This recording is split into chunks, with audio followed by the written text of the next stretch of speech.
Hello mga Kamarikeños, try nyo dito sa amin sa Coffee Manila. Try nyo mag-visit dito.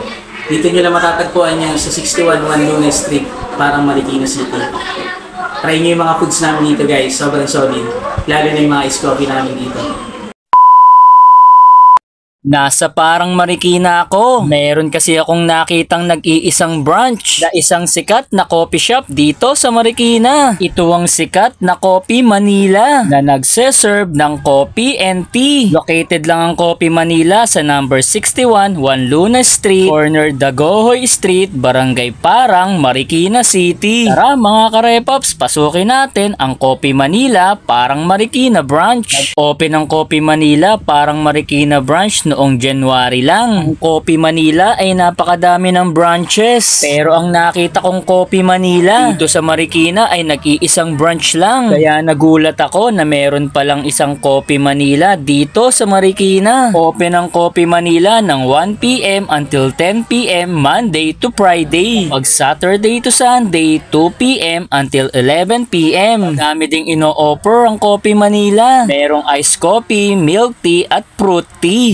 Malapit na din sila magkaroon ng prop. Ang Coffee Manila Parang Marikina branch ay kung pupuntahan nyo ay malapit lang sila sa Parang High School. Kaya umorder na din ako para matikman ang kanilang iced tea, milk tea at fruit tea. Makikita nyo din dyan mga karepops kung paano nila prepare ang inyong order. Kaya makakasigurado kayo na malinis ang pagtimpla ng inyong mga order. Napakamura talaga ng kanilang iced tea, milk tea at fruit tea. Talaga namang pangmasa ang ino-offer ng Coffee Manila. At ayan na ang aking in-order na iced coffee caramel with cream on top pa yan. Napakamura sa halagang 49 pesos. Umorder din ako ng kanilang fruit tea. Green apple flavored ang in-order kong fruit tea. Umorder din ako ng matcha milk tea. Ito daw ang mga best seller ng Coffee Manila. Kaya hindi ko na patatagalin yan at uunahin ko ng tikman ang kanilang iced coffee. Let's cheers!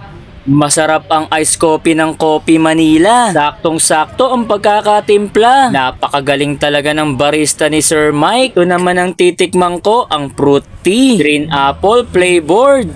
Ang fruit tea, green apple ng Coffee Manila ay nakaka-refresh. Lasang-lasa mo talaga ang green apple. Matcha milk tea naman ang aking titikman. Legit talaga at authentic ang lasa ng kanilang iced coffee, fruit tea at milk tea. Highly recommended ko talaga ang Coffee Manila. Kaya kung magagawi kayo sa 1 Luna Street, bisitahin nyo ang Coffee Manila ni Sir Mike. Meron din sila ditong tinatawag na combo meal. Merong putlong, hotdog sandwich at hamburger. Napaka-solid din at napakasarap ng kanilang combo meal. Saktong-saktong i-partner sa kanilang iced tea, milk tea at fruit tea. Napakamurang halaga din at sulit na sulit at swak na swak sa bulsa. Kaya kapag bumisita kayo dito sa Coffee Manila Parang Marikina branch, tikman nyo ang kanilang combo meals. O paano, dito ko natatapusin ang food vlog ko. Paki-follow na din ako at paki-like and share ng aking video. Marami pong salamat. Ingat!